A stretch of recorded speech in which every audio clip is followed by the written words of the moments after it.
Assalamualaikum warahmatullahi wabarakatuh. Perkenalkan, kami dari anggota kelompok 5 akan mempresentasikan hasil kerja kelompok kami yang berjudul Hubungan Industrial. Sebelumnya perkenalkan anggota kelompok kami. Yang pertama, Taliana Zunala, kedua Ines Natasha, ketiga Eka Wahyu, keempat Ratna Dwi Kusuma Wardani. Tujuan pembelajaran pada materi kali ini yaitu yang pertama, konsep hubungan industrial, kedua, sarana hubungan industrial, ketiga, serikat pekerja, keempat, tujuan serikat pekerja, yang kelima, perundingan kolektif, dan yang terakhir keenam, perselisihan hubungan industrial. Yang pertama yaitu konsep hubungan industrial. Hubungan industrial juga dapat diartikan sebagai hubungan antara semua pihak yang terkait atau berkepentingan atas proses produksi barang dan jasa dalam suatu organisasi. Hubungan industrial bertujuan untuk meningkatkan produktivitas dan kesejahteraan pekerja dan pengusaha. Peningkatan produktivitas tidak bisa dicapai bila kesejahteraan pekerja tidak diperhatikan. Sebaliknya, kesejahteraan pekerja tidak bisa dipenuhi bila tidak terjadi peningkatan produktivitas organisasi dan kerja. Yang kedua, sarana hubungan industrial. Menurut UU nomor 13 tahun 2003 tentang ketenagakerjaan, hubungan industrial dilaksanakan melalui sarana yang pertama, serikat pekerja atau serikat buruh, yang kedua organisasi pengusaha, yang ketiga lembaga kerjasama bipartil, yang keempat lembaga kerjasama tripartil, yang kelima peraturan perusahaan, yang keenam perjanjian kerja bersama, yang ketujuh peraturan perundang-undangan ketenagakerjaan, yang kedelapan lembaga penyelisihan perselisihan hubungan industrial. Selanjutnya saya akan menjelaskan mengenai serikat pekerja. Dalam berdasarkan ketentuan umum pasal 1 Undang-Undang Tenaga Kerja nomor 17 tahun 2003 menjelaskan bahwa serikat buruh atau serikat pekerja merupakan organisasi yang dibentuk dari, oleh, dan untuk pekerja baik di perusahaan maupun di luar perusahaan.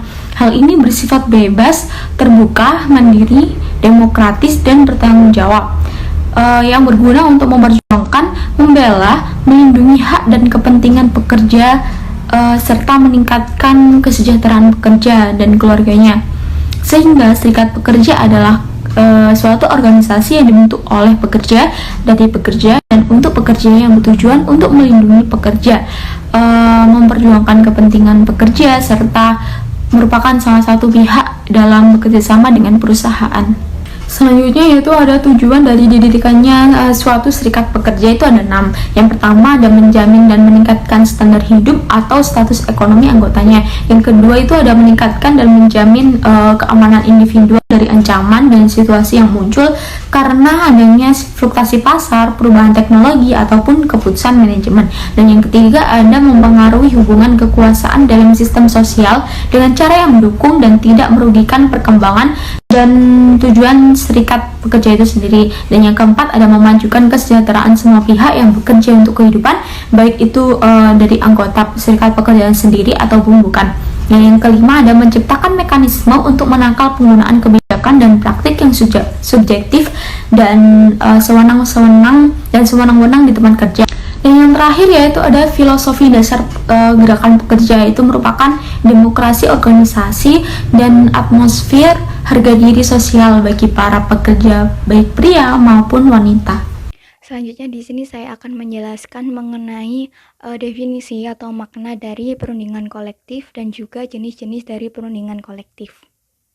Yang pertama yaitu mengenai pengertian atau definisi dari perundingan kolektif. Nah, menurut Hani Handoko, perundingan kolektif adalah suatu proses di mana para wakil dua kelompok yang terdiri dari pihak karyawan yang diwakili oleh serikat pekerja dan dengan pihak manajemen. Dalam hal ini, mereka bertemu dan merundingkan suatu perjanjian yang mengatur terkait hubungan kedua pihak di waktu yang akan mendatang. Nah, sedangkan pengertian perundingan kolektif menurut Byers and Rowe merupakan proses yang melibatkan kegiatan negosiasi, drafting atau persiapan berkas, administrasi, dan interpretasi atas suatu periode waktu tertentu. Nah, dari pengertian menurut tokoh ini, dapat disimpulkan bahwa perundingan kolektif merupakan proses di mana perwakilan serikat buruh dua kelompok bertemu dan bermaksud untuk merundingkan atau bernegosiasi terkait suatu perjanjian yang mengatur hubungan kedua belah pihak di waktu yang akan datang dalam kerangka serikat buruh dan manajemen. Atau juga dapat disimpulkan bahwa perundingan kolektif merupakan proses negosiasi antara pihak buruh yang diawali oleh serikat buruh dengan pihak manajemen untuk menetapkan syarat-syarat hubungan kerja. Nah, selanjutnya yaitu ada jenis-jenis perundingan kolektif. Nah, dalam perundingan kolektif ini ada dua tipe dasar perundingan, yaitu yang pertama ada perundingan kolektif tradisional dan yang kedua ada perundingan kolektif integratif. Nah, yang pertama perundingan kolektif tradisional merupakan suatu perundingan yang menyangkut masalah distribusi benefit, yaitu berupa pengupahan, kondisi kerja, promosi, pemutusan hubungan kerja hak-hak manajemen, dan lain sebagainya. Sedangkan perundingan kolektif integratif merupakan suatu perundingan yang jarang terjadi karena perundingan ini berkaitan dengan berbagai masalah timbal balik antar kedua belah pihak yang lebih besar, terutama menyangkut upaya pemecahan masalah atau pendamaian konflik-konflik yang terjadi. Nah, menurut Randall S. Cooler dan Susan E. Jackson, ada 5 jenis perundingan yang dilaksanakan dalam negosiasi, yaitu yang pertama ada perundingan distributif, di mana perundingan distributif ini terjadi bila perselisihan antara masing-masing pihak dan hasilnya memberikan kemenangan bagi satu pihak dan memberikan kekalahan bagi pihak lainnya. Nah, masing-masing pihak berusaha mendapatkan hasil yang paling menguntungkan. Contohnya yaitu terkait permasalahan upah. Kemudian yang kedua yaitu perundingan integratif. Perundingan integratif ini terjadi apabila terdapat lebih dari satu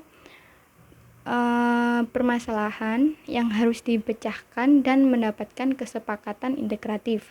Nah, perundingan integratif ini berfokus pada solusi kreatif yang memadukan kepentingan masing-masing pihak dan memberikan keuntungan bersama. Yang selanjutnya yaitu ada perundingan berkesinambungan.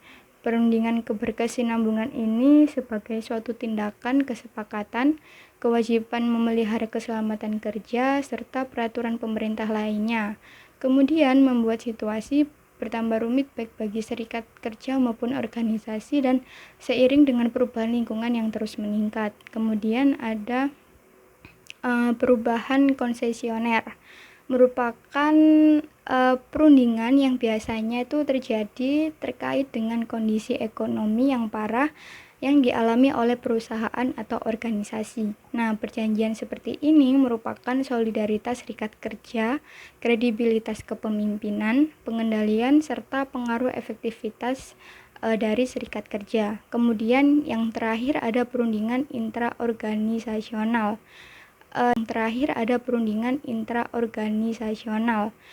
Di mana perundingan intraorganisasional ini merupakan suatu proses berunding dengan pihak yang berhak atas perubahan-perubahan dalam posisi perundingan. Misalnya untuk menyetujui penentuan upah yang paling tinggi, para negosiator serikat buruh akhirnya harus meyakinkan anggotanya untuk menerima kontrak yang dinegosiasikan, sehingga mereka harus aktif untuk melaksanakan negosiasi tersebut sekaligus realistis terhadap permintaan anggota. Materi yang keenam yaitu perselisihan dalam hubungan industrial. Perselisihan hubungan industrial menurut UU nomor 2 tahun 2004 tentang penyelesaian perselisihan hubungan industrial atau UU PPHI ialah perbedaan pendapat yang mengakibatkan pertentangan antara pengusaha atau gabungan pengusaha dengan pekerja atau buruh dan dengan serikat pekerja atau serikat buruh. Dalam pasal 2 UU PPHI terdapat 4 jenis perselisihan hubungan industrial, yaitu yang pertama, perselisihan hak. Perselisihan hak ialah perselisihan yang timbul karena tidak dipenuhinya hak, akibat adanya perbedaan pelaksanaan atau penafsiran terhadap ketentuan peraturan perundang-undangan, perjanjian kerja, peraturan perusahaan, ataupun perjanjian kerja bersama. Ketiga yaitu perselisihan pemutusan hubungan kerja, merupakan perselisihan yang timbul karena tidak adanya kesesuaian pendapat mengenai pengakhiran hubungan kerja yang dilakukan oleh salah satu pihak. Yang terakhir merupakan perselisihan antar serikat pekerja dalam satu perusahaan. Perselisihan ini disebabkan karena tidak adanya kesesuaian paham mengenai keanggotaan dalam pelaksanaan hak dan kewajiban dalam keserikat pekerjaan. Sekian presentasi dari kelompok kami. Apabila ada kesalahan maupun salah kata, kami mohon maaf. Terima kasih. Wassalamualaikum warahmatullahi wabarakatuh.